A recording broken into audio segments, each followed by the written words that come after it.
Eu quero dar parte do Senhor aos irmãos.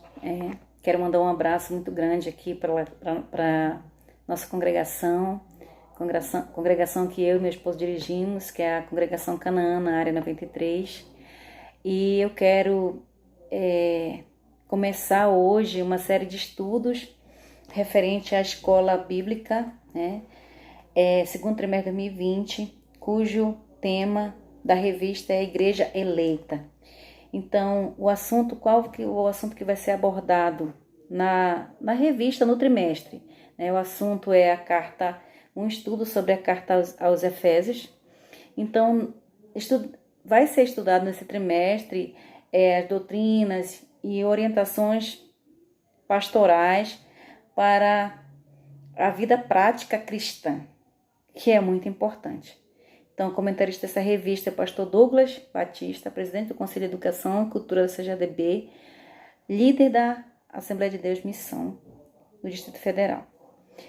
E o assunto da primeira lição é Carta aos Efésios, saudação aos destinatários. Ela vai fazer um panorama, ela vai iniciar com um panorama geral da Carta aos Efésios.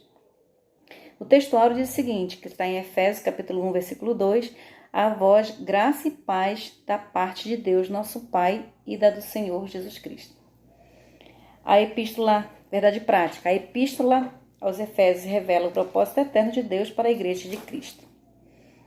E a leitura bíblica em classe está em Efésios, capítulo 1, versículo 1 a 2, e Atos 19, 1 a 7. A introdução, o objetivo geral é mostrar o propósito divino na epístola aos Efésios e os específicos, apresentar a autoria, a data da epístola, identificar para quem foi dirigida a epístola aos Efésios, explicar o propósito da escrita e a mensagem contida na epístola. Então, aqui numa breve introdução, a epístola aos Efésios é denominada a coroa dos escritos de Paulo e ainda de a rainha das epístolas. Qual o objetivo de Paulo? É mostrar, apresentar o propósito eterno de Deus para a igreja e que este propósito está revelado por meio de Cristo Jesus. Então, o que nós vamos estudar aqui? Os aspectos introdutórios e as principais abordagens doutrinárias da epístola. Então, eu acredito que esse estudo, não somente da primeira lição que nós estamos passando agora, mas de toda a revista, todo o assunto abordado na revista, esse conteúdo ele vai nos levar à adoração e também trazer um desejo de aperfeiçoamento da nossa vida cristã. No primeiro tópico, ele vai falar da autoria e a data que foi escrita. A autoria, ela já é bem explícita no primeiro capítulo, no versículo 1, diz Paulo, ele mesmo se identifica, Paulo, apóstolo de Jesus Cristo. Então, o livro de Atos, ele menciona que ele se chamava Saulo, nome hebraico, cujo significado significa solicitado. E aqui o autor aborda que provavelmente é uma homenagem a Saul, porque é rei de Israel, que pertencia à mesma tribo de Paulo. Então está lá identificado em Atos capítulo 13, versículo 21, Filipenses capítulo 3, versículo 5. E então a autoria que é inegável, Podemos considerar que essa autoria do livro da carta aos Efésios é inegável. Enquanto o significado de Saulo é solicitado, o significado de Paulo significa pequeno, que era o seu nome romano.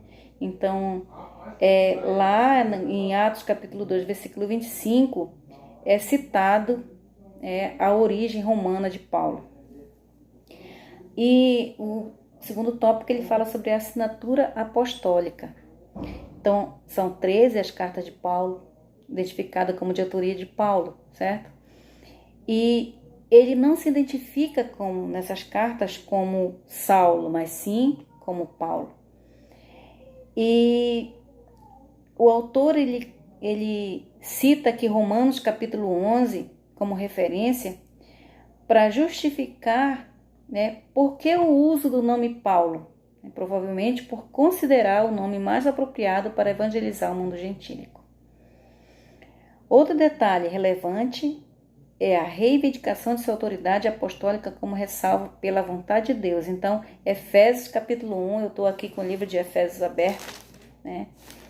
Efésios capítulo 1 ele já inicia: Paulo, apóstolo de Cristo Jesus, pela vontade de Deus, aos santos e fiéis em Cristo Jesus que estão em Éfeso. E Gálatas capítulo 1, versículo 1 diz: isto é, não escolhido por homens.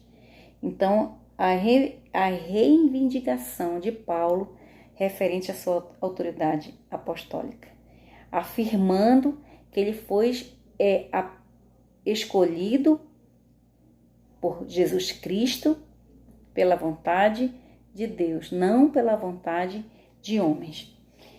E aqui nós vemos no terceiro subtópico desse primeiro tópico, que é uma epístola da prisão, foi escrita num período que ele se encontrava preso. Ela foi escrita no período em que Paulo se encontrava preso em Roma, e ele mesmo, no capítulo 3, no versículo 1, ele se identifica como preso do Senhor. No capítulo 3, versículo 1, você pode acompanhar: por essa razão eu, Paulo, sou prisioneiro de Cristo Jesus por amor de vocês, gentios. E ele também fala lá no capítulo 6, versículo 20, ele também faz um comentário a respeito da situação que ele se encontrava e diz o seguinte, olha só, no versículo 20: pelo qual sou embaixador, preso em correntes, orem para que, permanecendo nele, eu fale com coragem, como me cumpre fazer. E o que nós podemos resumir aqui, né? Entender. Isso indica que era uma carta enviada do cárcere, então ele estava realmente preso. E essa é uma das cartas que integra, né, que fazem parte das cartas chamadas da relação de cartas de epístola da prisão, que foi aos Efésios, aos Filipenses, aos Colossenses e a Filemon. Quando foi escrito o livro?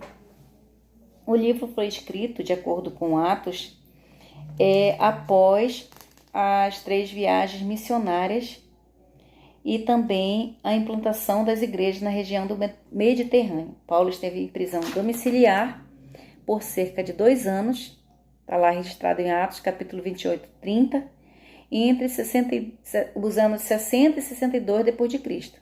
Então, aproximadamente, ele, a partir do que está escrito em Atos, capítulo 28, 30, a partir dessa premissa, a data provável da redação da Epístola aos Efésios ocorreu por volta de 61 a 62 depois de Cristo.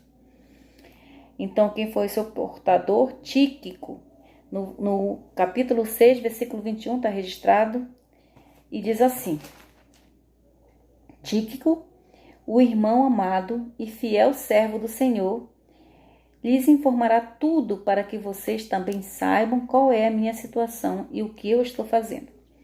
Então, continuando aqui, uma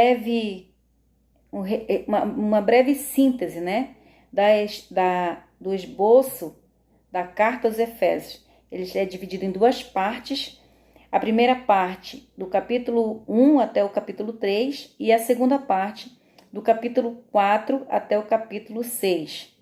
Então, a primeira parte ela vem falando, né, das gloriosas declarações teológicas a respeito da redenção, né, e a segunda parte ela vem falando sobre as instruções práticas para a igreja e para os crentes. Muito úteis para nós hoje no nosso contexto em que estamos mais do que nunca, a um tema muito atual. Então, para quem que ela foi escrita? O segundo tópico. Ela foi escrita. Vamos ver aqui o contexto da cidade de Éfeso, certo? Então, a cidade de Éfeso, ela foi fundada por volta dos anos 10.050 a.C. Então, ela veio, nesse período, ela foi se tornando um centro político e comercial e também religioso da Ásia Menor. Ela era uma cidade litorânea, então isso favorecia o comércio. A rua era pavimentada com mármore em colunas trabalhadas de ambos os lados, e ela era considerada, naquele tempo, naquele contexto, uma metrópole, com cerca de mais ou menos, aí, aproximadamente 500 mil habitantes. É registrado que ela tinha o maior anfiteatro do mundo, com capacidade para 25 mil espectadores naquele momento. Então, isso era de grande importância naquele continente. Então, próximo ali também ficava um estádio com a pista de corridas e a arena, onde ocorriam as lutas entre animais selvagens, como também entre homens e animais. Como é que era o contexto religioso de Éfeso? A cidade, ela era uma cidade onde abrigava o templo de Ártemis, também conhecida como Diana, que era a deusa da fertilidade. Então, era um templo suntuoso, construído em mármore. Como é que era a economia de Éfeso nesse momento? Ela era uma cidade que dependia muito, a economia dependia muito era uma cidade turística, então a economia ela dependia muito do turismo, E qual era a sua maior fonte de renda? Comércio, Então eram vendidos vários objetos, nichos de pratas no templo, Pratas que eram vendidos no próprio templo. Então, quando Paulo chegou e para falar sobre salvação, sobre graça, e começou a pregar contra a idolatria, foi um escândalo para aquele povo ali em Éfeso. O comércio dependia disso. Então, lá em Atos capítulo 19, versículo 27 e 29 está registrado. A igreja de Éfeso. Então, Paulo ele começou um trabalho de evangelização em Éfeso, e esse trabalho de evangelização feito por Paulo, ele durou cerca de 3 anos. Então, lá em Atos capítulo 20, versículo 31, ele cita que nesses 3 anos ele jamais deixou de falar do evangelho, jamais deixou de pregar a salvação, insistentemente. Quando chegou a Éfeso, o apóstolo encontrou 12 discípulos, é registrado lá em Atos capítulo 19, versículos 5 e 7, que logo creram, e foram batizados no Espírito Santo. Em seguida, está registrado em Atos capítulo 19, versículo 8, ele evangelizou os judeus na sinagoga por um período de 3 meses, e houve ali uma resistência por parte dos judeus ao evangelho. Então ele se voltou, por conta disso, para os gentios. E qual era o local? Era um local alugado, um salão alugado na escola de Tirano. Está registrado lá em Atos, capítulo 19, versículo 9. Então, em Éfeso, Deus usou Paulo. Paulo foi usado poderosamente. E aí, qual era o resultado disso? Crescimento da igreja. Muitas pessoas acreditaram no que Paulo estava pregando, receberam a palavra, e algo poderoso aconteceu ali, porque é registrado em Atos capítulo 19 que até os lenços e aventais do apóstolo foram usados para curar os enfermos e expulsar demônios. Então houve ali algo tremendo Paulo foi usado de forma tremenda ali em Éfeso, e muitas pessoas, né? A Bíblia, a palavra cita que foram usados para os lenços e aventais do apóstolo foram usados para curar os enfermos e expulsar demônios. Está lá em Atos capítulo 19, versículo 12. Então,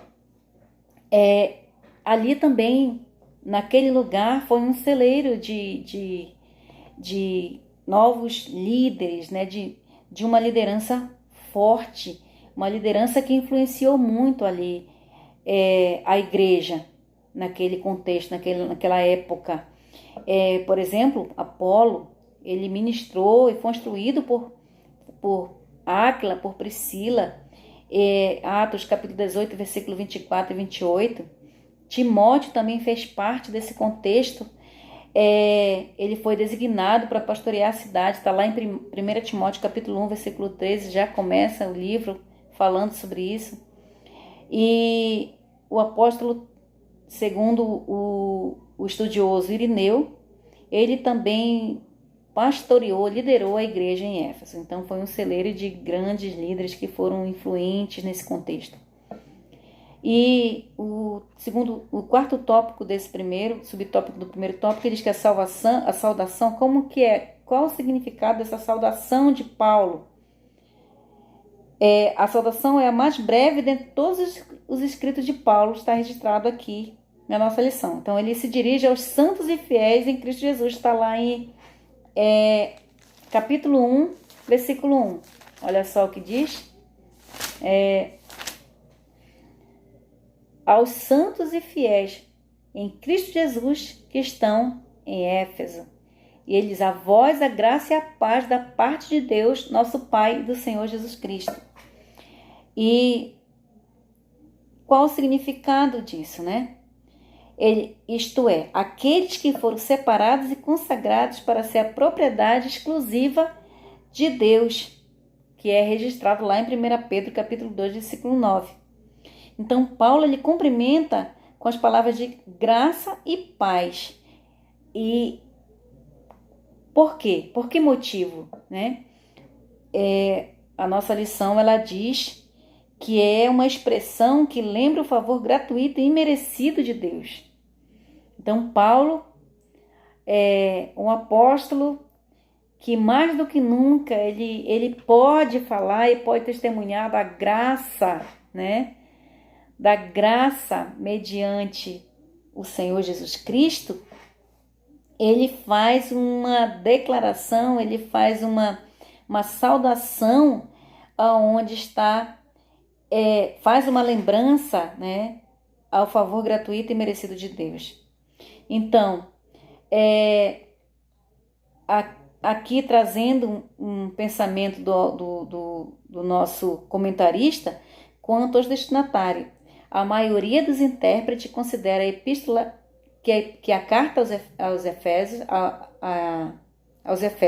era uma carta circular, quer dizer, uma carta que era destinada a vários cristãos, e a maioria gentil, de muitas igrejas da Ásia.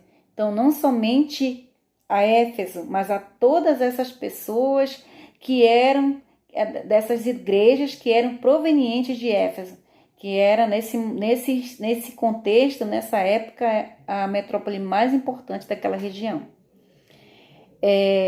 Então, vamos mais para frente, avançando aqui na nossa lição. Trazendo aqui para o terceiro tópico. E qual era a propósito dessa mensagem? Com que propósito Paulo estava falando ali à igreja de Éfeso?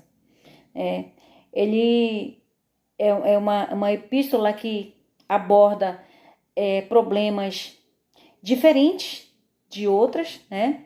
Então aqui o apóstolo ele busca um tema que ele não aborda em outras epístolas. Mas nos primeiros versículos, nos primeiros capítulos da carta, já se percebe que ele faz ênfase em algumas situações e traz uma solução para essas situações, para essas questões, né? Então, havia ali novos convertidos. Lá no capítulo 1, a gente no versículo 20, no versículo 22, diz o seguinte: esse poder, ele vem falando da gloriosa, o que ele chama da riqueza da gloriosa herança deles nos santos. E ele diz que é incomparável grandeza do seu poder para conosco, os que cremos conforme a atuação de sua poderosa força. Então, o que ele diz? Esse poder ele exerceu em Cristo, ressuscitando dos mortos e fazendo-os sentar-se à sua direita nas regiões celestiais, muito acima de todo governo e autoridade, poder e domínio e de todo nome que se possa mencionar, não apenas nesta era, mas também na que há de vir.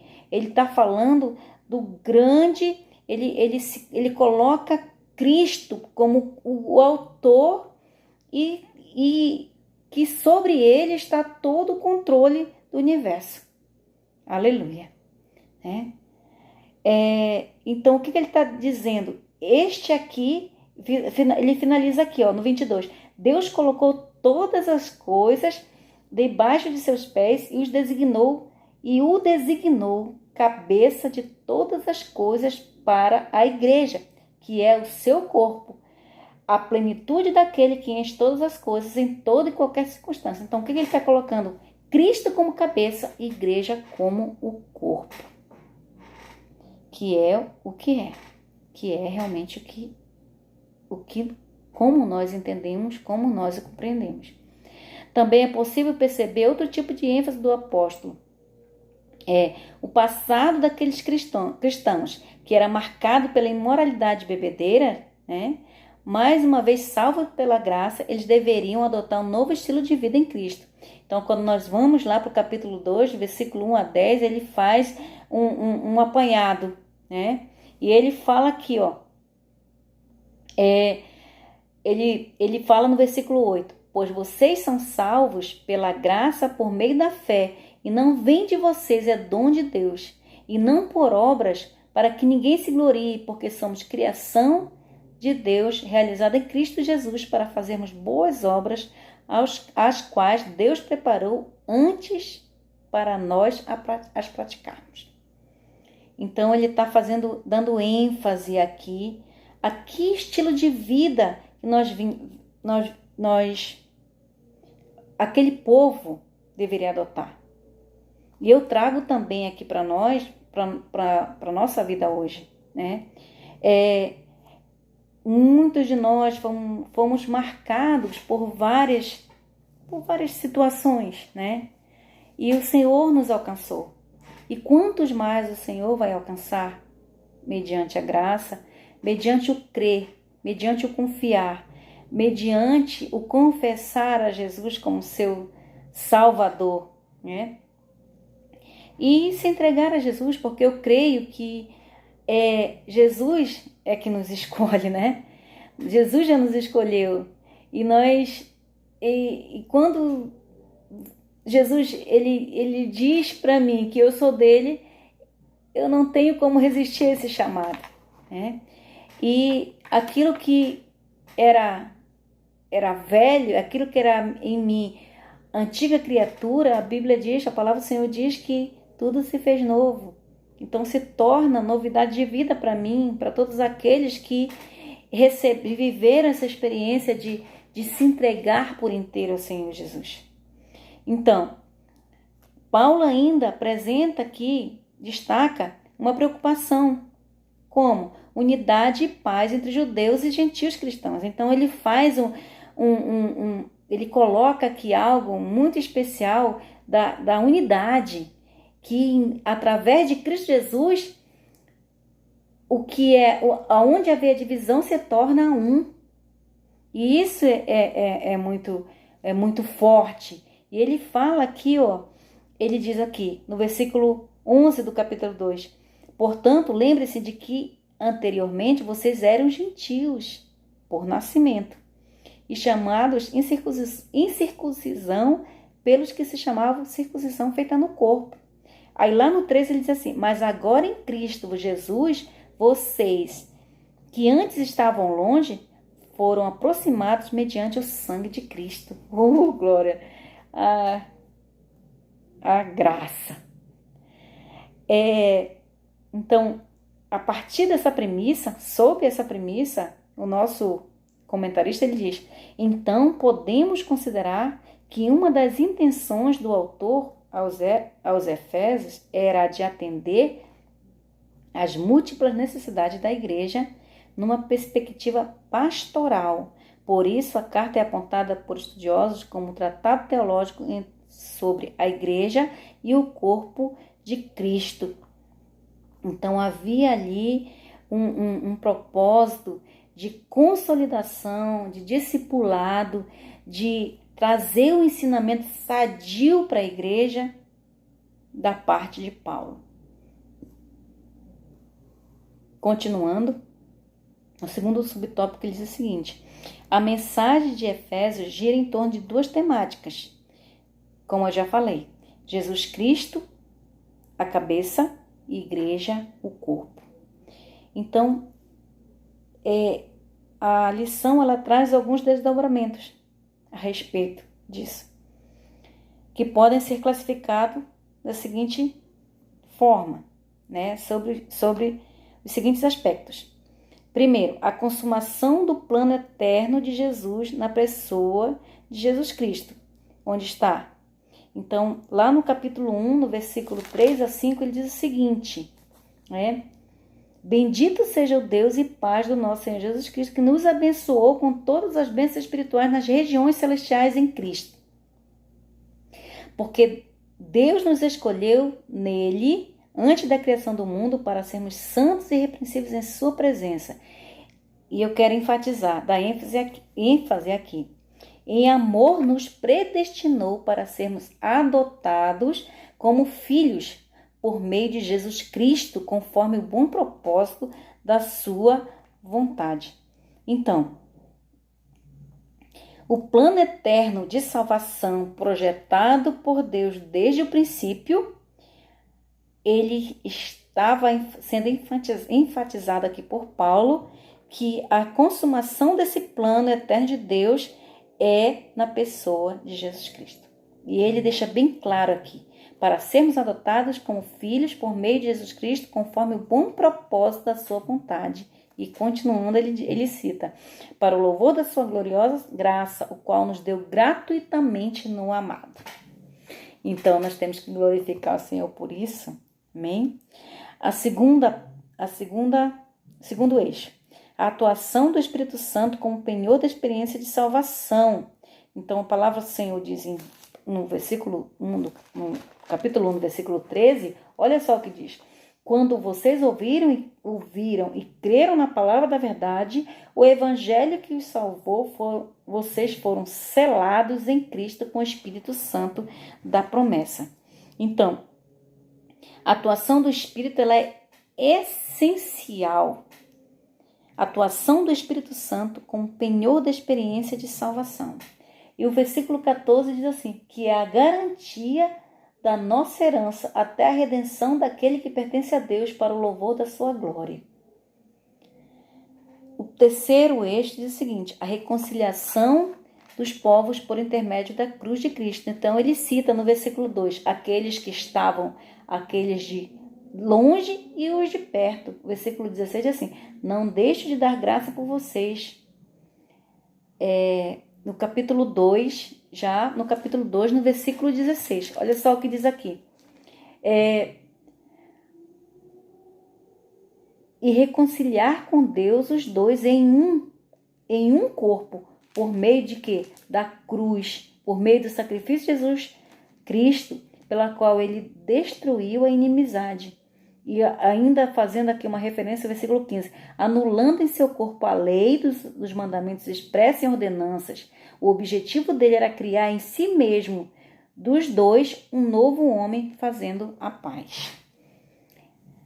O quarto eixo diz assim, a revelação do mistério da vontade de Deus por obra do Espírito Santo. Já no capítulo 3, no versículo 5, diz o seguinte, Esse mistério não foi dado a conhecer os homens de outra geração, mas agora foi revelado pelo próprio Espírito aos santos apóstolos e profetas de Deus. E isso é muito forte para nós, para a compreensão da igreja, né? É essencial para que nós possamos ter a convicção que não é revelada por obra humana nenhuma, mas por obra do Espírito Santo, que convence o homem. Ele diz aqui ainda, só para completar aqui essa leitura, no versículo 6, significando que, mediante o Evangelho, os gentios são co-herdeiros com Israel, membros do mesmo corpo e co-participantes da promessa em Cristo. Deste Evangelho me tornei ministro pelo dom da graça de Deus a mim concedida pela operação do seu poder, poder do Espírito Santo. O 5, ele fala aqui, um novo estilo de vida baseado na unidade, na comunhão com o Espírito, na frutificação, na adoração e na intercessão do Espírito. Está lá no 4, versículo 3, versículo o 3 e o 30. Eu vou ler o 3 e diz assim, o 4, 3, diz assim, façam todo o esforço para conservar a unidade do Espírito pelo vínculo da paz. O 4 ele diz, há um só corpo e um só Espírito, assim como a esperança para a qual vocês foram chamados é uma só. E o 30 ele diz o seguinte, queridas, não entristeça o Espírito Santo de Deus, com o qual vocês foram selados para o dia da redenção. Glória ao nome do Senhor. E finalizando aqui esse ponto, os novos relacionamentos conjugais também, né? Na frutificação, na adoração e na intercessão no Espírito, os novos relacionamentos conjugais e a luta contra o diabo, que está registrado lá em Efésios, capítulo 5, 21 e capítulo 6 a 20. Portanto, a epístola contém uma combinação de doutrina, fé e prática da vida cristã, ou seja, de tudo quanto Deus fez e do que se espera que a igreja faça. Então, eu não vou muito me ater aqui, porque nós vamos detalhar nas próximas lições o que nós estamos falando aqui. Aqui é só um breve panorama, um panorama geral do que nós vamos estudar no decorrer da lição. Então, queridos, eu quero fazer uma conclusão aqui, né?